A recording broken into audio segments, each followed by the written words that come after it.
Assalamualaikum warahmatullahi wabarakatuh. Kami dari kelompok 12 yang beranggotakan Firman, Faik Naufal, dan Aldi Kurniawan ingin membahas tentang kewirausahaan dan perusahaan kecil. Assalamualaikum warahmatullahi wabarakatuh. Selanjutnya saya yang akan menjelaskan tentang kewiraswastaan, wira swasta, dan wiraswastaan. Yang pertama, kewiraswastaan adalah kemampuan dan kemauan seseorang untuk beresiko dengan menginvestasikan dan mempertaruhkan waktu, uang, dan usaha untuk memulai suatu perusahaan dan menjadikannya berhasil. 2. Wira swasta adalah bidang usaha yang dibangun oleh seseorang dengan kepribadian tertentu sebagai alternatif penyediaan lapangan kerja, minimal bagi si pemilik modal. 3.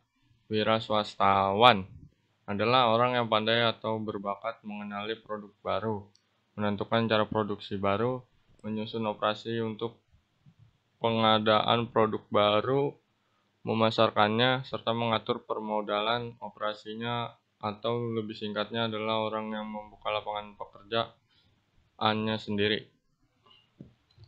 Peran wiraswastaan dengan kemajuan usaha, sama memimpin usaha secara teknis maupun ekonomis dengan berbagai aspek fungsional. 2. Mencari keuntungan bisnis. 3. Membawa perusahaan ke arah perusahaan, perkembangan, serta kontinuitas. 4. Memperkenalkan hasil produksi baru. 5. Memperkenalkan cara produksi yang lebih maju. 6. Membuka pasar. 7. Mengolah sumber bahan mentah ataupun setengah jadi. Selanjutnya, melaksanakan untuk organisasi perusahaan yang baru. Ciri-ciri wira swasta. Yang pertama, berani mengambil resiko. Yang kedua, kreatif dalam berkarya. Yang ketiga, mempunyai semangat dan kemampuan keras. Yang keempat, mempunyai kemampuan memanfaatkan sumber daya yang ada. Unsur-unsur penting wira swasta. 1. Unsur pengetahuan mencirikan tingkat penalaran yang dimiliki seseorang. Dapat diperoleh dengan pendidikan formal dan pengetahuan dapat berkembang dari belajar mandiri. 2. Unsur keterampilan umumnya diperoleh melalui latihan dan pengalaman kerja nyata. 3. Unsur sikap mental menggambarkan reaksi sikap dan mental seseorang ketika menghadapi suatu situasi. Yang keempat, unsur kewaspadaan merupakan paduan unsur pengetahuan dan sikap mental dalam menghadapi keadaan di masa yang akan datang. Selanjutnya, perusahaan kecil dalam lingkungan perusahaan. Perusahaan kecil memegang peran penting dalam komunitas perusahaan swasta. Di beberapa negara maju menunjukkan bahwa komunitas perusahaan kecil memberikan kontribusi yang perlu diperhitungkan di bidang produksi, pajak, penyediaan lapangan kerja, dan sebagainya. Ciri-ciri perusahaan kecil. Yang pertama, jumlah tenaga kerja terbatas. 2. Struktur organisasi bersifat sederhana. Yang ketiga, tidak memisahkan kekayaan pribadi dengan kekayaan perusahaan. Kekurangan dari perusahaan kecil yaitu resiko ditanggung sendiri, sumber modal terbatas, pembagian kerja tidak efektif. Kemudian ada kelebihannya dari perusahaan kecil tersebut, yaitu modal minim, bebas, cepat tanggap, dan fleksibel. Cara memasuki perusahaan. Cara memasuki perusahaan dan menjadikannya sebagai hak milik. Sama memulai perusahaan yang telah dibangun, memberi hak lisensi atau franchising atau waralaba, dan memulai perusahaan baru. Franchising atau waralaba. Menurut KBBI, waralaba adalah kerjasama dalam bidang usaha dengan bagian hasil sesuai dengan kesepakatan. Waralaba merupakan hak kelola, hak pemasaran. Tipe franchising atau waralaba. Yang pertama, trade name franchising. Pembeli hak lisensi atau franchise memperoleh hak untuk memproduksi. Contohnya, PT Great Driver memilih hak untuk memproduksi pakaian dalam merek Triumph dengan lisensi dari Jerman. Yang kedua, product distribution franchising. Pembeli hak lisensi atau franchise memperoleh hak untuk distribusi di wilayah tertentu. Yang ketiga, pure franchising atau business format. Pembeli hak lisensi atau franchise memperoleh hak seluruhnya, mulai dari trademark, penjualan, peralatan, metode operasi, strategi pemasaran, bantuan manajemen dan teknik, pengendalian kualitas, dan lain-lain. Contohnya restoran, fast food, dan pendidikan. Franchisor merupakan pihak yang hak lisensinya dibeli. Keuntungan yang didapat oleh franchisor, yang pertama, usaha berkembang dengan investasi kecil. Yang kedua, adanya pengembangan outlet. Yang ketiga, memperoleh orang yang lebih gigih. Yang keempat, diskon yang diperoleh dari skala ekonomi. Yang kelima, memperoleh masukan yang lebih customized. Franchisor memberikan bantuan berupa yang pertama, pelatihan manajemen dan staf serta rekrutmen karyawan. Yang kedua, pemilihan dan pengkajian lokasi.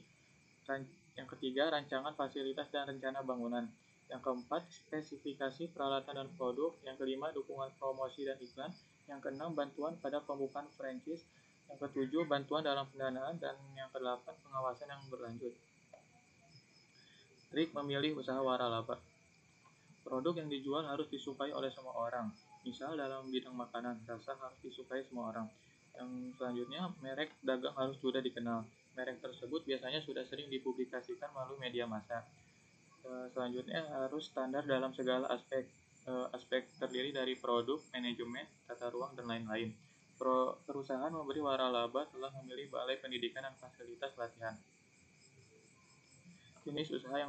Jenis-jenis usaha yang potensial diwaralabakan. Yang pertama, produk dan jasa otomotif. Yang kedua, makanan cepat saji. Yang ketiga, rekreasi dan hiburan. Yang keempat, eceran atau retailing. Yang kelima, jasa pendidikan. Yang keenam, produk dan jasa konstruksi. Perusahaan kecil. Perusahaan kecil adalah kegiatan ekonomi rakyat yang berskala kecil dan memenuhi kriteria kekayaan bersih atau hasil penjualan tahunan serta kepemilikan sebagaimana diatur dalam undang-undang. Kegiatan ekonomi rakyat yang berskala kecil adalah kegiatan ekonomi yang dimiliki dan menghidupi sebagian besar rakyat. Terdapat cakupan yang terdiri dari usaha kecil informal dan usaha kecil tradisional. Usaha kecil informal merupakan usaha yang belum terdaftar, belum tercatat, dan belum berbadan hukum. Pengusaha kecil yang termasuk dalam kelompok ini antara lain petani, pengarap, pedagang kaki lima, dan pemulung. Sedangkan usaha kecil tradisional yang dimaksud adalah usaha yang menggunakan alat produksi sederhana yang telah digunakan secara turun-menurun dan atau berkaitan dengan seni dan budaya. Ciri-ciri perusahaan kecil. Yang pertama, manajemen berdiri sendiri. Biasanya para manajer perusahaan adalah pemiliknya juga. Dengan predikat yang disandang, mereka memiliki kebebasan untuk bertindak dan mengambil keputusan. Yang kedua, investasi modal terbatas. Pada umumnya, modal perusahaan kecil disediakan oleh seorang pemilik atau sekelompok kecil pemilik karena jumlah modal yang diperlukan relatif kecil. Yang ketiga, daerah operasinya lokal. Dalam hal ini, majikan dan karyawan tinggal dalam satu lingkungan yang berdekatan dengan letak perusahaan. Yang keempat, ukuran secara keseluruhan relatif kecil atau penyelenggara di bidang operasinya tidak dominan. Kemudian, perbedaan kewirausahaan dengan bisnis kecil. Kewirausahaan adalah pelaku bisnis yang menerima risiko maupun peluang yang ada karena menciptakan dan mengoperasikan bisnis baru. Yang membedakan adalah visi, aspirasi, dan strategi. Dan bisnis kecil adalah tidak mempunyai rencana untuk pertumbuhan yang hebat dan hanya mencari pendapatan yang aman dan nyaman. Wirausahawan termotivasi untuk tumbuh, berekspansi, dan membangun yang artinya berani menanggung risiko. Selanjutnya, pertimbangan dalam mengembangkan perusahaan. Yang pertama, profil pribadi atau dalam kaitannya dengan kelayakan kredit dan perincian pengalaman perusahaan. Yang kedua, profil perusahaan atau kaitannya dengan sejarah, analisis pasar dan pesaing, strategi persaingan dan rencana operasi, dan analisis pulang pokok. Yang ketiga, paket pinjaman atau kaitannya dengan jumlah yang diminta, jenis pinjaman yang diminta, ketentuan pembayaran. Kemudian hal yang harus diperhatikan dalam mempertimbangkan pengembangan perusahaan. Pertama, kemampuan manajemen, pemenuhan kebutuhan modal, strategi untuk memenangkan persaingan pasar, dan pemilihan bentuk kepemilikan perusahaan. Selanjutnya, tanda-tanda kegagalan perusahaan. Yang pertama, penjualan yang menurun pada beberapa periode pembukuan. Kedua, perbandingan utang yang semakin tinggi. Yang ketiga, biaya operasi semakin meningkat. 4. Pengurangan dalam modal kerja. 5. Penurunan dalam keuntungan. 6. Peningkatan kerugian. Selanjutnya, upaya menanggulangi tanda kerugian. Yang pertama, mengurangi biaya operasi. 2. Berusaha meningkatkan penjualan melalui perbaikan metode pemasaran maupun iklan. 3. Peninjauan kembali kerugian kredit untuk menghindari risiko-risiko buruk. 4. Memeriksa ulang posisi persediaan untuk menentukan kecukupan persediaan. Sekian dari kelompok kami, kurang lebihnya mohon maaf. Terima kasih. Assalamualaikum warahmatullahi wabarakatuh.